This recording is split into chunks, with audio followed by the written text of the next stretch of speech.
পাকিস্তান জাতীয় ক্রিকেট দলকে white wash করে প্রথমবারের মতো টেস্ট সিরিজ জয়ে বাংলাদেশ জাতীয় ক্রিকেট দলকে আন্তরিক অভিনন্দন জানিয়েছেন যুব ও ক্রীড়া উপদেষ্টা আসিফ মাহমুদ সজীব ভুঁইয়া। তিনি বলেন, জুলাই বিপ্লবের মাধ্যমে দেশে যে গণ অভ্যুত্থান হয়েছে তারই সুফল পাওয়া যাচ্ছে ক্রীড়াঙ্গনের প্রতিটি ক্ষেত্রে। দুপুরে সচিবালয়ে সম্প্রতি চলমান শ্রমিক বিক্ষোভ নিয়ে আয়োজিত সংবাদ সম্মেলনে একথা বলেন তিনি। শ্রম উপদেষ্টা বলেন, ষড়যন্ত্র করে বহিরাগতরা শ্রমিক সেজে পোশাক শিল্প বা অন্য কারখানায় হামলা করছে, এদের বিরুদ্ধে যথাযথ ব্যবস্থা নেওয়া হবে। 2023 সালে শ্রমিকদের বিরুদ্ধে যে মামলা হয়েছিল সেগুলো তুলে নেওয়ার জন্য আইন মন্ত্রণালয়ের সাথে কথা হয়েছে জানিয়ে তিনি বলেন, যৌথ বাহিনী শিল্পাঞ্চলগুলোতে কাজ করছে, পরিস্থিতি কয়েকদিনের মধ্যে স্বাভাবিক হবে।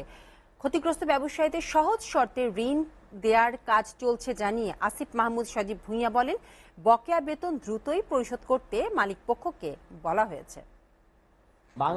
বাংলাদেশের ইতিহাসে তো বাংলাদেশ কখনো পাকিস্তানের সাথে টেস্ট জেতেইনি। সেই জায়গায় আমরা